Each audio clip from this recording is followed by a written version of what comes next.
Durant les repas de famille, les débats politiques finissent très souvent en échanges musclés.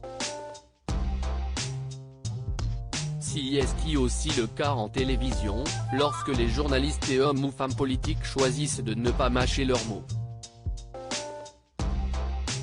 Apolline de Malherbe en sait d'ailleurs quelque chose, elle qui a pour habitude de se mesurer à des pointures politiques françaises.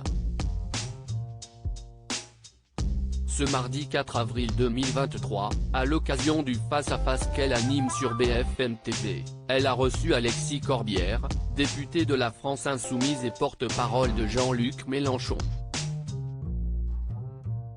Très vite, le ton est monté entre eux, notamment lorsque la jolie brune a reproché à l'homme de ne pas vouloir dialoguer avec l'opposition, ici Elisabeth Borne. Afin de renouer la communication, la première ministre a en effet convié tous les chefs de parti à Matignon. Une invitation que la France Insoumise a déclinée.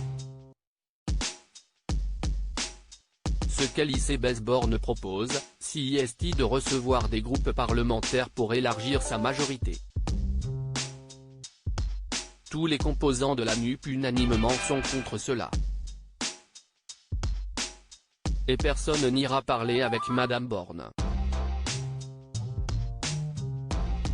Je ne vais pas lui faire perdre de temps.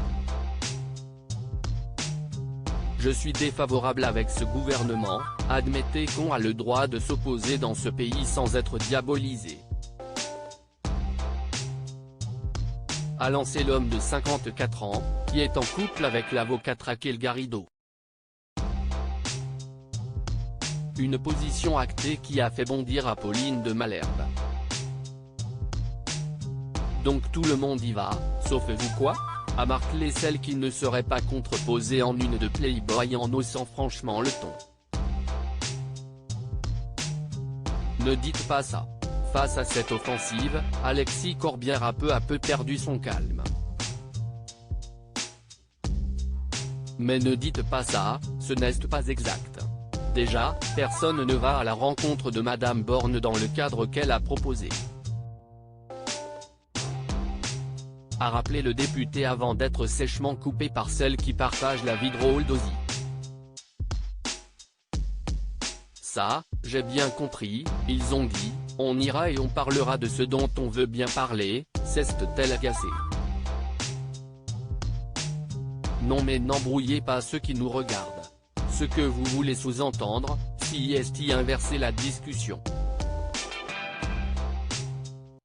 Que ceux qui ne veulent pas discuter sont les insoumis et qu'en quelque sorte, ceux qui sont ouverts à la discussion, c'est le gouvernement. C'est alors emporter l'homme politique. Mais bien décidé à faire craquer son interlocuteur, Apolline de Malherbe ne cesse pas laisser démonter.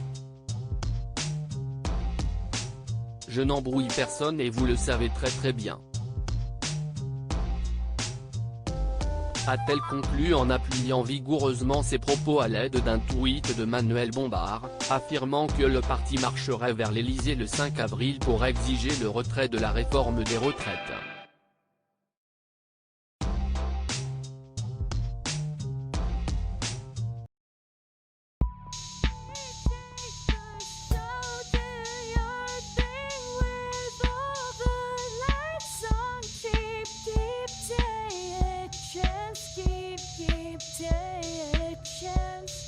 You can just keep